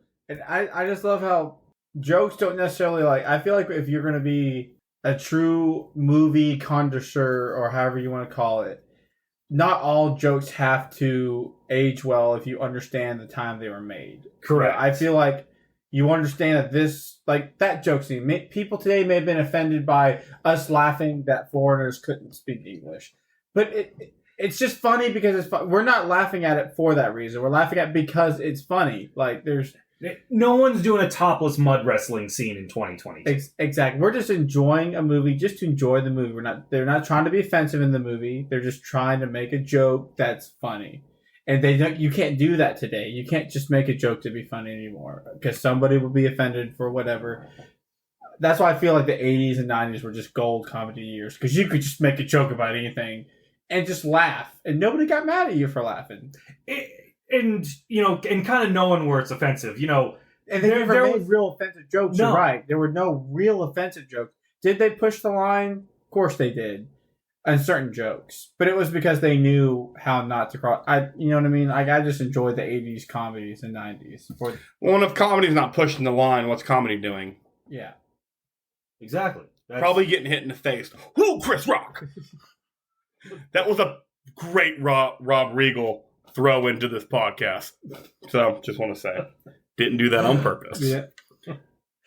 If there's no other scenes that we want to talk about, we're going to move on to character breakdowns. We'll start off two main characters. Bill Murray as John Winger. Bill Murray's outstanding. I think we've touched on Bill Murray this whole time because how good he is. I just felt like he did that character justice. He's cool. He's confident. He's a slacker. Mm-hmm. Funny, charming. Mm-hmm. Great job, Bill Murray. No notes. No notes on Bill Murray. I don't have any notes. What I appreciate is it's kind of like he kept that everyone, I don't want to say everyone because I don't know everyone, has that like inkling in the back of their head to join the military and just to get out of whatever rut they're in or whatever. And Bill Murray doesn't even like say that to his girlfriend at the time until she leaves him. That was like the straw that broke the camel's back, so to speak, where he was like, hey, I don't have to change anything. I still got my girl. And then she left. He's like, well, I got this backup. Yeah, let me tell you something, David. Every time I did bad on a test in college, I was like, I think I should join the Navy. It's like, I'd be a great seaman. That's what she said. Not really, though. But I was laughing but drinking part of my beer, so it was a funny joke. But I did every time I did bad on a test in college. It was like, military doesn't seem too bad, right? Bill Murray, no notes for Bill Murray. I thought he just did a good job being a slacker. I thought he did a good job. I mean, Jacob, did you have any notes? No, Bill Murray was great. Yeah. I thought John Candy was the best part of the movie. But he was such a minor character. But I still thought he was the best part of the movie. But before we get to John Candy, one of the things I liked that you said last night about Russell. Harold Ramis, yes. Was that there's always that one guy that joins the Army or the military or whatever that you don't think is going to be very good at it, and why are they joining? And then they just love it.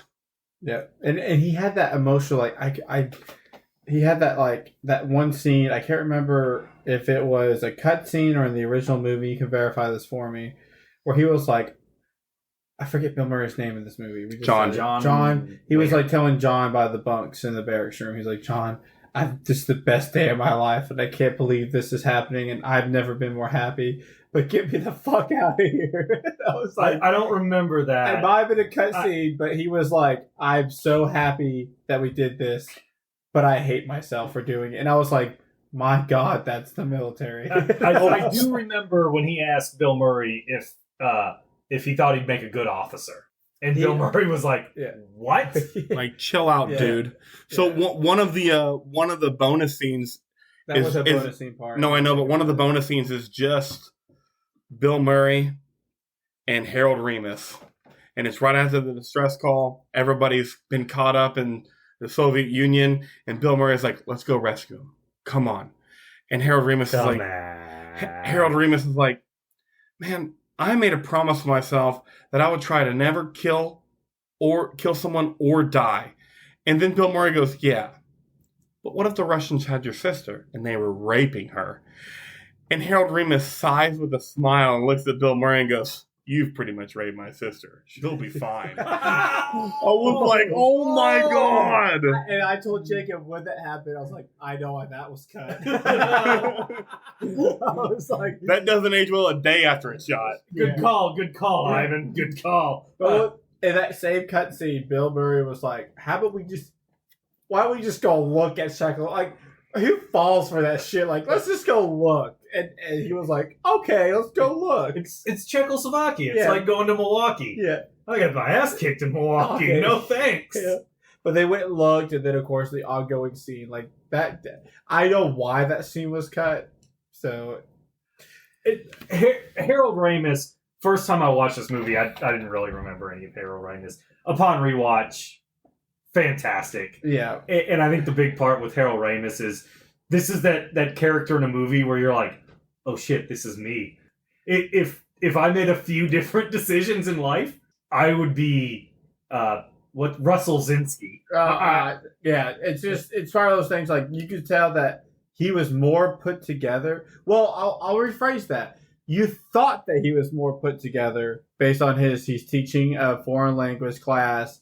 He's like talking up Bill Murray, like, hey, things could be worse, blah, blah, blah. And then you see they get into his car to go to the recruiting station, and it's just a piece of shit car, barely running. You're like, oh, never mind. They're both on their last leg of whatever they're doing. Yeah, and here again, this is where it's on the outside, it's like, oh yeah, he's got a good job. No, I'm a slacker. That's why that Harold Ramis character connected with me so hard, because I'm like, oh yeah, this is me. I see where you're coming from, where you don't really notice him as much as Bill Murray, because that's the problem. Is a good thing about Bill Murray, but it's also the problem with Bill Murray is he kind of overcast the other characters. You know what I mean? Yes, and looking back, a lot of the funny lines were Harold Ramis. Harold Ramis said no, we're not homosexuals, but we're willing to try. And then Bill Murray just reacted to it. You're right, though. Fuck. See, but you don't put that together for some reason. You're right. Like, I see what you're saying. Yeah, Harold Ramis was, I got my ass kicked in Milwaukee. No thanks. Yeah.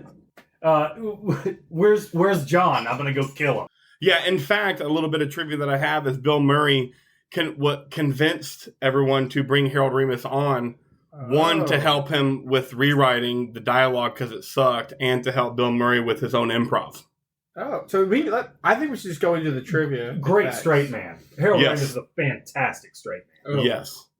You want to hear more trivia, David? I would love to, please. Is that what you're excited for? I have been excited for the trivia. You thought I was dropping the ball earlier when I was dropping trivia nuggets, and you were just like, I'm not going to have a trivia thing at the end. Well, what's fun for me is I can learn the trivia now.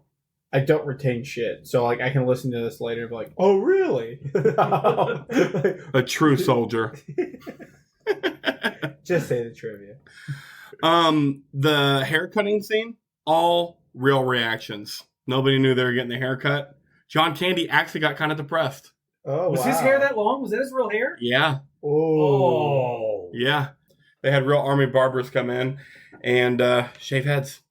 Wow. Yeah. That's one thing I have a critique about that scene is while you're in boot camp, all your hair is going to be the same kind of buzz cut.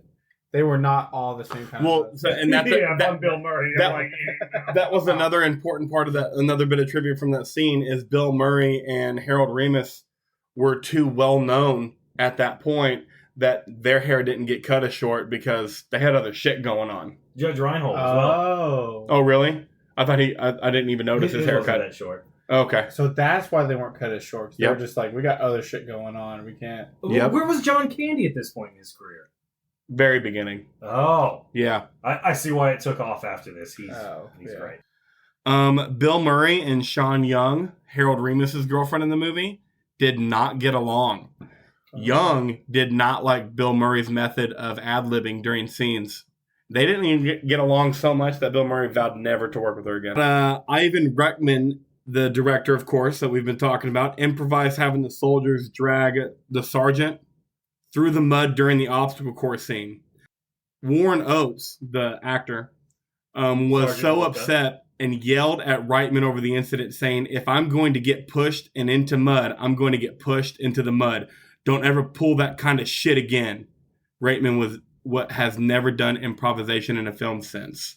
Oh. He got that angry and blew up that much. About mud? That guy looks intense. David said that he's the only person in the movie that had a military background. That's what I read. It could be mistaken. I got characters mixed up, but for what I read quickly and on my phone, We call it a cheap 5-minute Google search. yeah, that's what it was. And it said that he had 2 years as a Marine Corps mechanic because the Marine Corps used to do a 2-year contract. So that's what he did. And he was the only actor. I mean, yes, the Army supported it and helped out with whatever, but he's the only one that actually went through boot camp. I thought that was interesting. Yeah. Bit right there. Very much so. I can see that.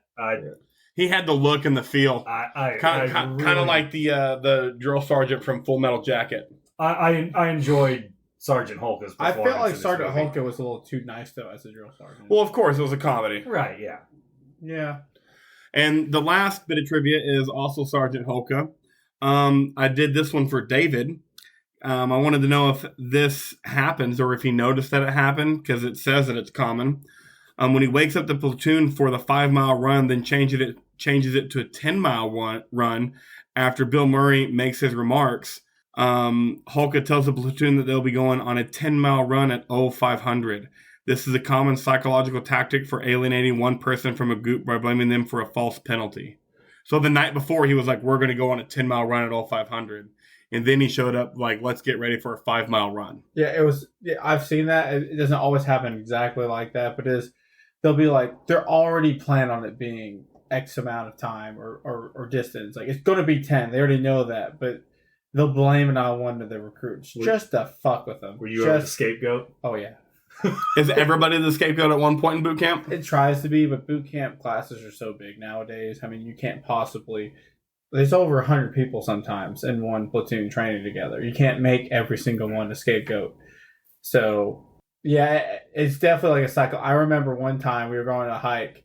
I forget how long it was, but it was basically they told us we're going to walk away from the barracks and we're going to come back to the barracks. And then that's going to be our ruck. A ruck's a hike. Pick up. Anyways, we walked away. God, it was awful. It was up hills and stuff. We came back and we just walked right past. We walked right past the barracks and kept going. And your heart will fucking drop. You're just like, this was supposed to be the end. And now you have no idea how far you're walking. So that kind of stuff does happen in the military where you're like, it is a false whatever you said. It's a thing. And they definitely pick out. They can tell who everybody gravitates to, who's the leader, who's the popular ones, and they'll definitely scapegoat those ones. Oh, of course. There's a tradition in boot camp that I learned afterwards. There's a guide, and that's like the leader of the platoon holds the flag. Apparently, they always get fired at least once, just to like humble them almost, and they'll usually bring them back. But it's almost like their scapegoat. You get fired, put at the bottom, and then you usually get put back if you're not a piece of shit. That was kind of cool that was part of it. That's all my trivia. That's great trivia. We'll go right on to our secondary characters. John Candy. We can't say enough about John Candy. His physical humor in this movie. And I didn't realize that was before all his other popular stuff. So I enjoyed him as a secondary Planes, character. Trains, and Automobiles, Uncle Buck. Yes. He's awesome. Yeah. Yep. I missed the physical comedy actor. Yes. John Candy, Chris Farley, Jonah Hill before he lost weight, which good for Jonah Hill. There's something about being bigger sometimes that makes you fun. Yeah, and it's the physical comedy. Because even, like, you don't necessarily have to be fat to be able to do it, because Channing Tatum does a really good job at physical comedy. Right, correct. You just have to be big. You gotta be big, because when I think of physical comedy, like you said, of Chris Farley, I always think of a van down by the river, and the way he adjusts his, like, pants. Or you can fat guy in a little coat. You can be Kevin Hart small and make physical comedy work, too. Yeah, Yes. I get it. Kevin Hart does a good job of making that work. Jackie Chan does a good job of Yes. physical comedy in his kung fu movies. Yeah, but what movie's he been in a while? I'm just saying he does good physical comedy. 70s. I was saying I miss Jackie Chan. Okay, Also- that's what I was getting at. I miss him. Watch The Foreigner with him and Pierce Brosnan. I know. I'm just saying I miss him. This is Good what that movie. comment was. I miss him.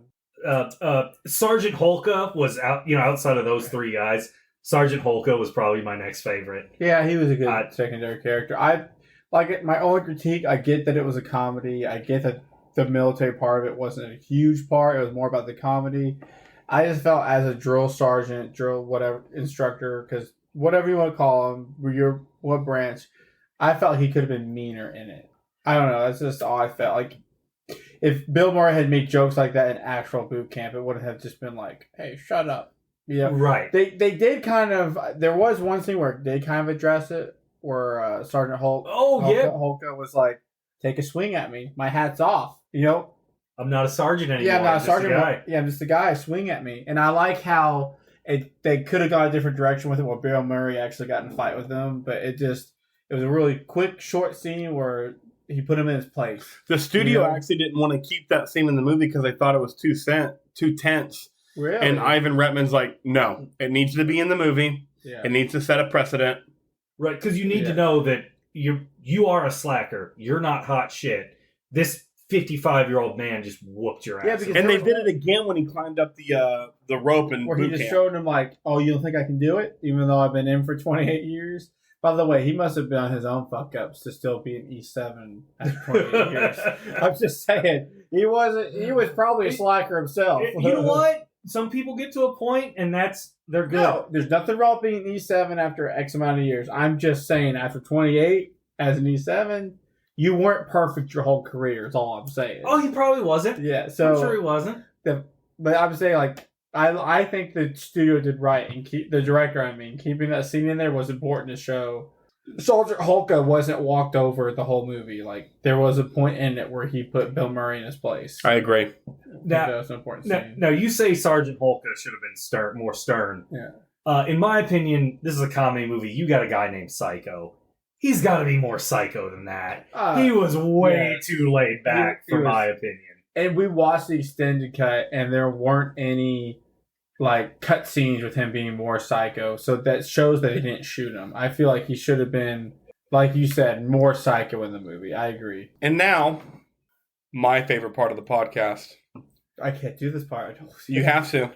You have to. And you don't know what we're going to do. But BJ just kind of brought it up. By the way, this part of the podcast, it's my favorite. It's BJ's creation. He did it without me knowing. And now it's just what we do. So BJ's going to start since he's the creator.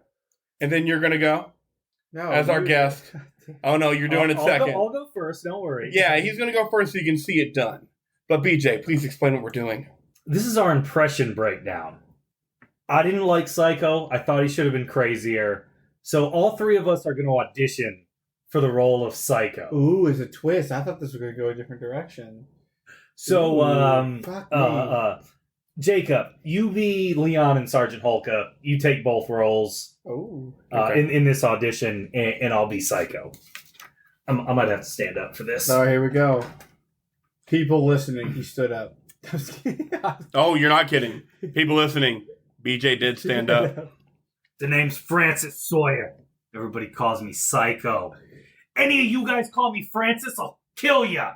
Ooh. You just made the list. And I don't like anybody touching my stuff, so just keep your meat hooks off of my... Lighten up, Francis. Wow, that was good. If I had looked down the sheet, just so you guys know, I fully did not read down the sheet. That was a total surprise to me. That's the whole point of this. That was good. If I had kept reading, I would have seen this coming. Did not. That was good. David almost said if I kept drinking, and he's doing okay, everybody. Don't worry. All right, David. Who do you want to be, Leon and Sergeant Holka? I'll be Leon and Sergeant Holka from here on out. All right. Oh, I have to be Psycho. You're a Psycho. Oh, you're a Psycho. Oh, we're all doing this. We're all doing it. Fuck me. I'm not going to stand up. We'll do my best, but I'm not good at impersonations. The name's Francis Sawyer, but everybody calls me Psycho.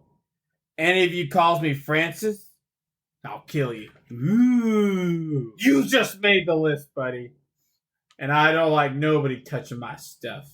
So just keep your meat hooks off. Lighten up, Francis. I liked yours better, by the way. The like, it's just a disregard to like Jacob said it, but I appreciate the like. And now my turn. Let's see how much of a psycho I can be. The name's Francis Sawyer, but everybody calls me Psycho. And if you guys call me Francis, then I'll fucking kill you. Ooh. You just made the list, motherfucker. And I don't like nobody touching my stuff.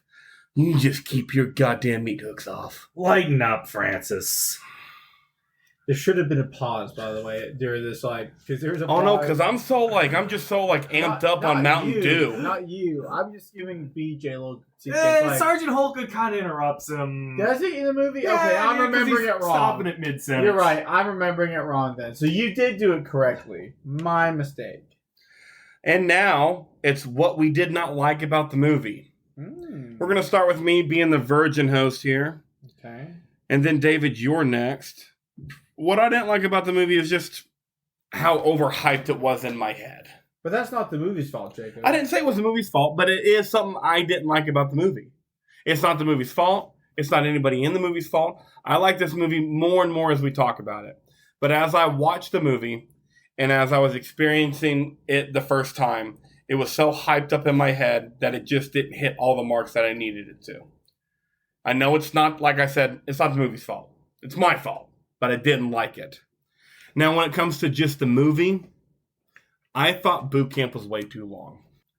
And after seeing the whole movie, I now realize why boot camp was too long, because the Winnebago, once you're introduced to the Winnebago and the end of the movie happens, there's not a whole lot that goes on. I just needed more of that. There was too much boot camp. There was too little of that. I'm going to bring this up here in a little bit, but I felt 10 years later in the Army now, Pauly Shore, they were in boot camp for 15, 20 minutes out of the movie. And that's what I liked most out of that movie. I'm going to stop you there. I don't know if we said on the podcast or not, but we got to remember the budget for this movie was $10 million. We just said it earlier. $10 million. Was $10 million. Do you realize if they had, like, it was all shot in Kentucky, at least the majority of it. If you wanted more scenes about Italy and Czechoslovakia, you know how much... like that much more that would have cost. Oh no, I get it. I'm like I get it. Like I be... know why they did what they did, especially knowing the budget. That's just what I didn't like, and then to just what would made it better for me is just a shorter boot camp scene. So I feel like what happened. I feel like what happened, and I actually like this part of it, is instead of spending 15 minutes on the love story, which I don't give a shit about love stories and comedies. Listen up, Hollywood. No one fucking cares. Sure, nobody cares. Instead of that extra 15 minutes dedicated to the love story, they put that in the boot camp, which I'm totally okay with. See, and this is probably an unpopular opinion, but damn it, people are gonna give me flack for it, but I'm gonna say it anyways. The love scene, like for people like Jacob who don't need it, for people like BJ who do need it. I don't need it. You don't. Sorry, I gotta mix up. You don't need it. But you said you appreciate they kind of met people halfway. For the people who don't care about the love scene, people who do, they're like, hey, here's some boobs. Well, and the love scenes and the love scene. I was like, the love scenes and the love interest. They never wasted too much time on it. Correct. It was never longer than it needed to be. It was always really quick, and they tied it into the mud scene where they saved him from getting in trouble. They tied in the love scene to the story, which I thought was kind of nice. And to the grand escape at the end. Yeah, they tied it like all together. There was no way they were going to be able to rescue their whole platoon with just the two. Right. They needed 4. Yes. And they really implemented it just well enough for it to never take up any other part of the movie. Right, because they have a flirt before they're getting on the bus. Yep. They have Bill Murray trying to escape, Harold Ramis tackling him, Which then taking back to the barracks. Yeah. Speaking of the flirt getting onto the bus, John Candy's entrance into the movie. Hey, stewardess, is there a movie on this flight? That wasn't in the script. No. Was it? There's no way. There's no way. I don't know, but there's no way. Yeah. What did you not like about the movie? I don't know. When I first started watching the movie, I was like, eh. But as it went on, I liked it. There wasn't anything I disliked about it, to be honest with you. I think I liked it as a whole. There wasn't anything I disliked. I get with the budget when they were talking about Italy and stuff. You couldn't do it with the budget they had, but I would have liked to have seen a little bit of Italy or, Europe, because they were reference Europe so much where all you saw was Kentucky. But you can't get away from a budget, so what are you going to do? But, okay, nothing really. BJ? Nothing really. Yeah, just minor things. Like a Psycho should have been more Psycho. Sure. They did do a decent job with the scenes they gave them. And so, Fast Times at Ridgemont High, I think, was a year after this movie. I think this was 81. Fast Times was 82. I would have liked to seen Judge Reinhold cook a little more. Yeah. I know he's funny. He's really doesn't do anything in this movie. Yeah, he's just a placeholder. So which one was he again? Santa Claus, the stepdad from Santa Claus. Oh, he was I thought they could have done more with him. I agree. That little things like that. So I was going to say, for a slacker movie, very little drug and alcohol use in this movie. Because it was cut out. It was in there. It was cut out of the movie. And honestly, it didn't need to be in there. No. It didn't need to be in, but it was originally in the script because, like Jacob said, to keep the movie shorter, it was cut out. Because this movie was already an hour and 45 minutes long. Which is perfect for a comedy. Yeah. I think hour 30 is perfect. I think this went 15 minutes too long. So they cut that scene out. It's the high end of comedy length. Yeah. You can do an hour and 45, that's fine. Don't go longer than that. Yeah, true. Yeah. I rate this movie about a 6. What do you guys rate it? Oh, higher than 6 that. out of 10. Now, that was my initial. After watching it, I might say 7. But no, I'll go with after talking about it and watch 7. I'm going to change it 7. That's fair, because I had it about a 7.5.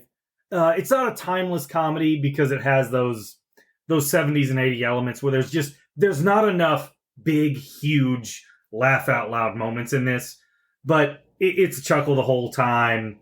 I gave it an 8 because of the budget. I feel like if they had given it more money, there was more stuff they could have done, which would have raised my rating, honestly, because there wasn't a whole lot I disliked about the movie. I just felt like if it had a bigger budget, but that's the problem with movies. You give a movie too much money, you get movies like Avatar.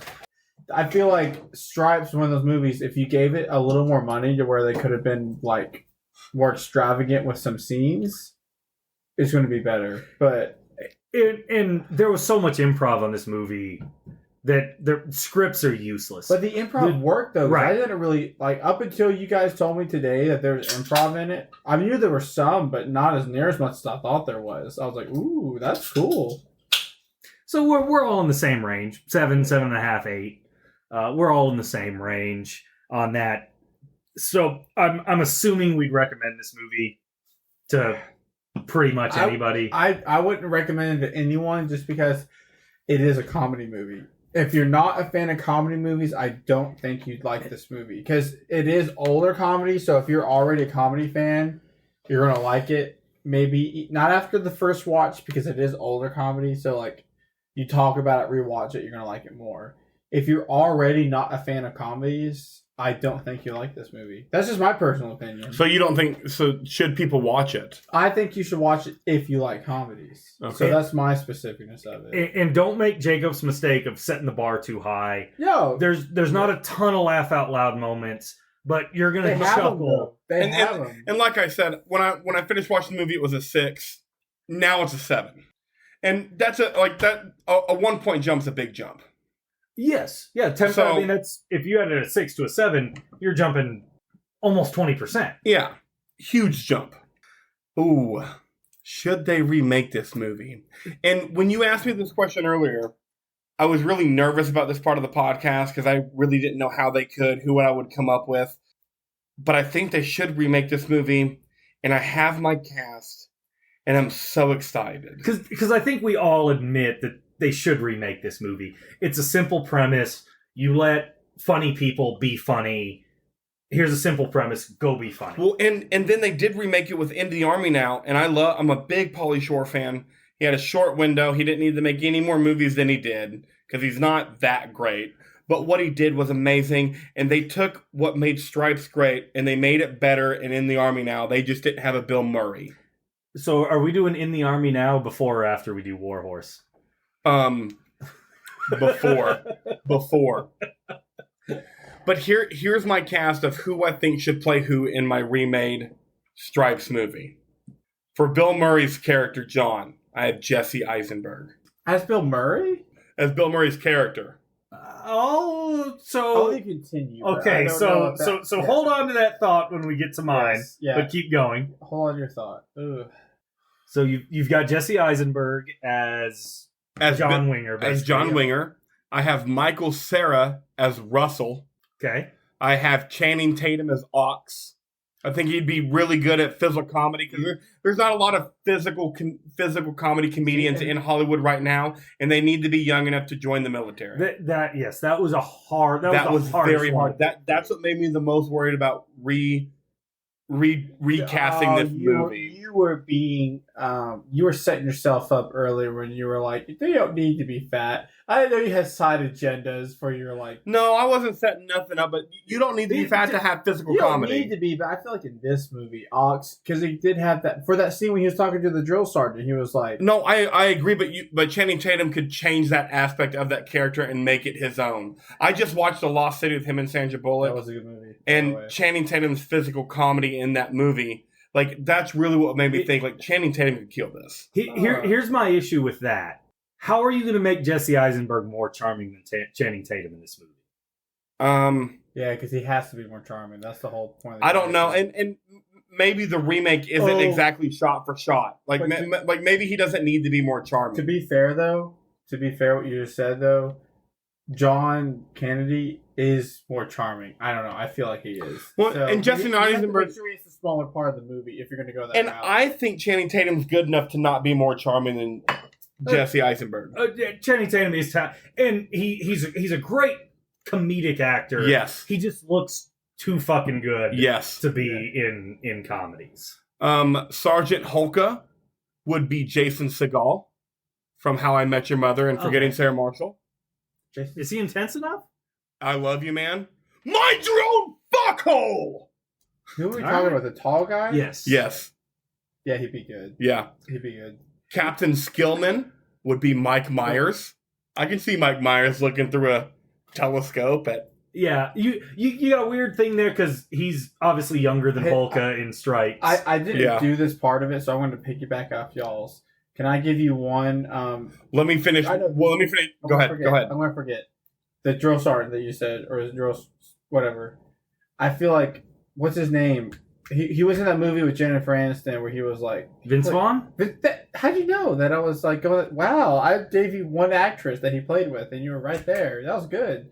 Vince Vaughn was a runner-up for my Sergeant He Hulka. already played a drill sergeant for the Army. Right. And I feel like he could have added some... Because he's already a comedic actor. I agree. Feel like he was my drill sergeant / Ox. Oh, okay. But he's too old to play Ox. Correct.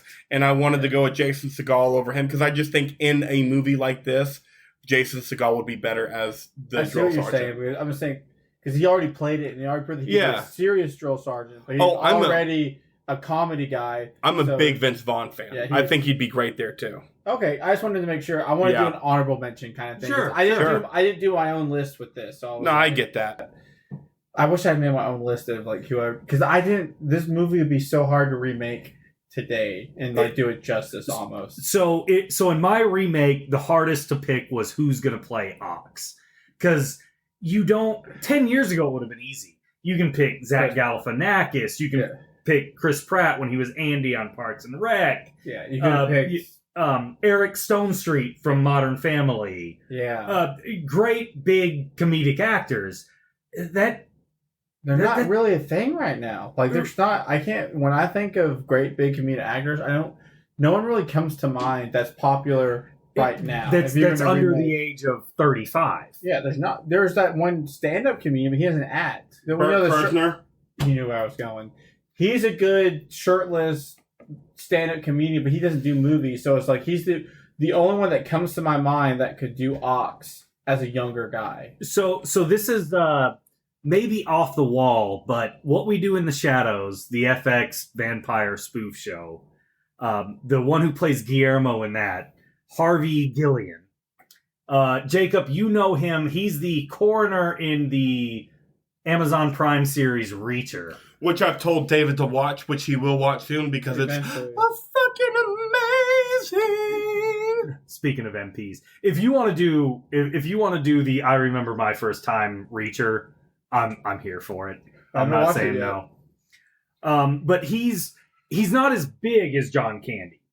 He's kind of round. He's kind of funny. He does great physical comedy on What We Do in the Shadows. John Candy wasn't big in Stripes though, so that might be perfect. No. Size wise. Okay. John Candy's tall. Yeah. He's not. This guy's not that tall. He's a little more laid back, a little more nervous, but he does great physical comedy in What We Do in the Shadows. I had Jesse Eisenberg as the Harold Ramis character. Okay, I can see Fast that. talking, joke cracking. I don't know if there's anybody that does it better than Jesse Eisenberg right now. Okay. Sergeant Holka, I probably can't afford this with the budget. I want Jamie Foxx to play Sergeant Holka. I don't know if I see him doing that. Oh, Jamie Foxx can be intense. Oh yeah, Jamie Foxx would be good. He can be intense, and he does comedies. He's older. He's clearly badass. I don't know why. I agree with y'all, and I don't know why my mind's so stuck on Vince Vaughn as Sergeant Holka. I don't know why. He impressed me so much with his my most iconic scene that everyone knows, where my sister's been through a lot, and then Vince Vaughn's like a dick. I'm just that kind of comedy where it's a drill sergeant has that quick reaction, insulting He'd have to pull some True Detective into it too. Yeah, so I don't know why. I just feel like he'd be perfect for the role. That's who he's older. Sergeant Holka has to be older. Vince Vaughn is older. I get why you picked who you did. I don't see your I get it, but I don't see it. I understand it, but I don't see it. And here's so I'm not sure if the chemistry works. We need to do a chemistry test. Oh, the chemistry. But my playing Bill Murray, playing John Winger in my movie is Pete Davidson. No, I can't. No. But that's did I lose you with Pete Davidson? He did. You lost me. All of Jacob's are override yours now. I don't know. Pete Davidson is a good SNL character, and I know that Stripes was Bill Murray's get away from SNL, but I can't see. I can't see Pete Davidson being charming. I'm just not sure who's the charming. The charming leading man. You're gonna hate me for this. That is young enough, and he can't be good looking. He can't be. You're gonna hate me for this, and I have to say it. I see, and I don't know why. There's no justification really in my head for this person to be Bill Murray in the new Stripes if we made one. When we make one. When we make one, I can't get away from it. Andy Samberg. I don't know Too why. old. Exactly, but Bill Murray looked old. You could make Andy Samberg look a little. You could make Andy Samberg look. Andy Samberg right now looks younger than Bill Murray did in this movie. That's all I'm saying. Yeah. All you gotta do is fair. say he's younger, and then boom. I don't know. I can't get him out of my head. Andy Samberg would be a good John. I'm not disagreeing with you. Do you guys see it though? I can see it. It's I don't know why, but that's who I see. When you were naming he was naming his, you were naming yours. I was like, I was trying to think of different people besides Andy Samberg, but he just kept popping in my head. And I was like, how do I pair Andy Samberg? Who would Adam Sandler play? I don't know why I was going with Adam Sandler in my head, but... So I actually really like Andy Samberg and Jesse Eisenberg as the two leads. I do too. That would be remind me, I'm blanking. Jesse Samberg. What Jesse Eisenberg was Mark Zuckerberg in The Social Network. Got it. Okay, cool. I gotta say things. That would be two good lead ones. Because he's great at that real quick.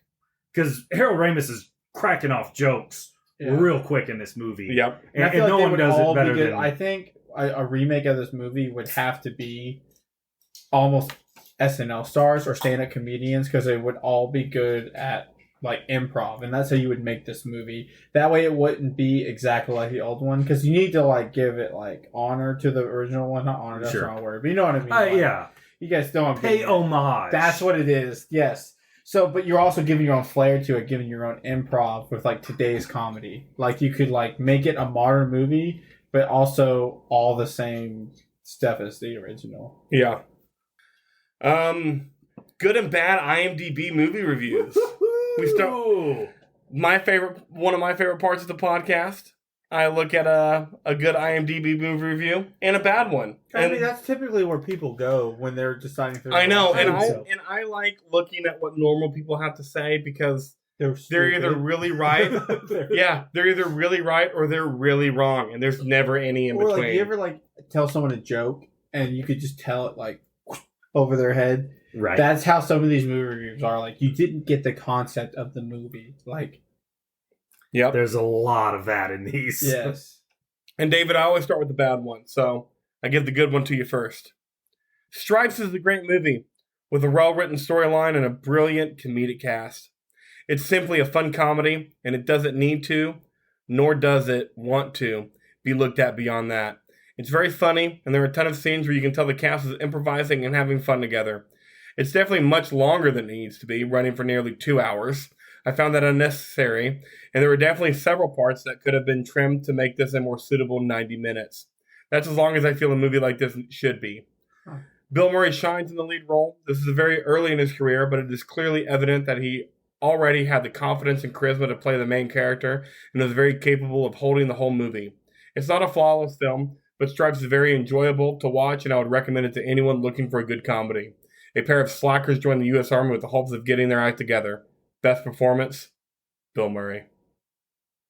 He's right. An hour 43 is not almost 2 hours. Yeah. But other than that, spot on review. I'm going to argue with you. I think an hour 43 is almost 2 hours. That 15 minutes makes a huge fucking difference. Okay. At least to a comedy movie. To be fair, we did just watch the movie last night, and when it said only 18 minutes of extra footage, when you were watching the extra footage, you're like, fuck me, this is a long scene. There's no way they could have put in that 18 minutes. You're just like, you're like watching the 18 minutes, and you're like, this scene is long. I'm glad they didn't add 18 minutes to the movie, don't get me wrong. The scenes were fun, and it was cool that we watched it the way we did, but you're like, fuck, that scene is long. My bad review, what was the point of this? To laugh? Yeah, that's what comedies are. Agreed. I hate when Sorry.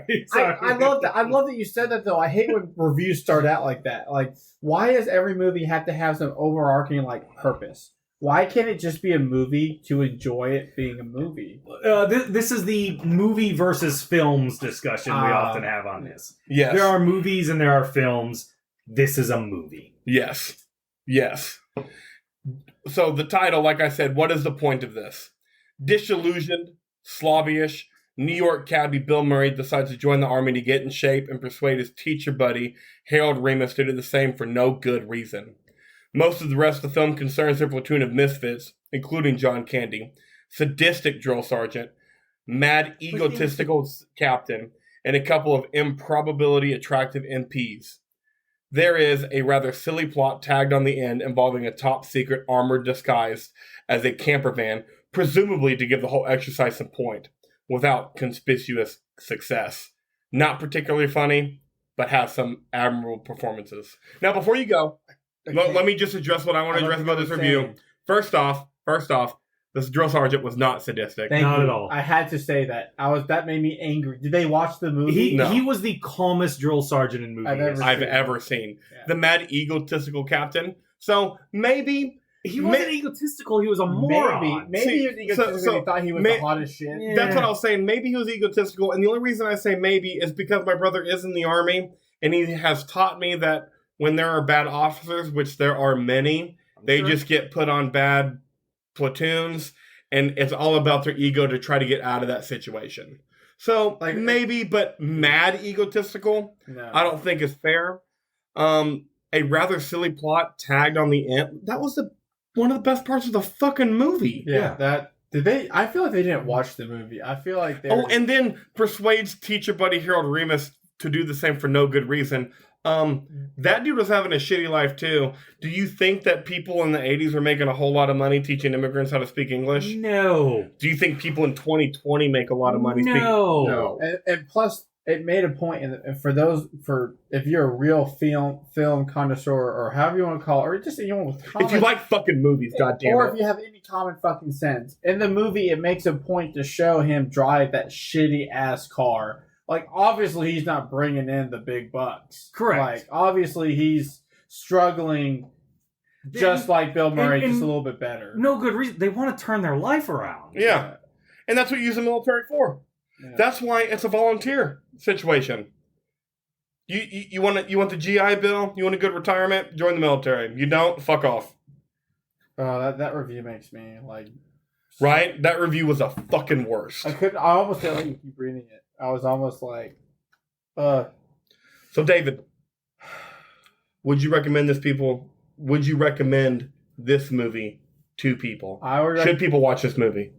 Like I said earlier, I think I'd recommend it to someone I know likes comedy movies, because I know if they don't like comedy, they're just not going to enjoy it, and then they're going to tell other people not to watch it. And someone that, like, even if they don't necessarily like comedies, someone that can think of a movie in retrospect. Yeah. Yes, which is hard for a lot of people. It is. It's fine. But, like, if you like comedies and you like Bill Murray, by all means, please watch the movie. But if you don't like comedies, you're not going to like the movie. That's just honest. That's my opinion. Could be wrong. I don't care. But that's my opinion. And it matters to me. And I don't care if it matters to you. PJ, should people watch this movie? You're not going to laugh out loud a lot. You're going to chuckle all the way through if you enjoy comedies. Bill Murray, Harold Ramis, John Candy. That's what the movie's about. The movie's about those three guys. The script, I don't even know if there was a script. They might have improvised the whole thing for all I know. But it's a romp. It's chuckling the entire way through. They don't go more than a minute without trying to make a joke. As for Jacob and David, I'm BJ. We hope you enjoy your first time as much as we did. Come join us again next week for I Remember My First Time.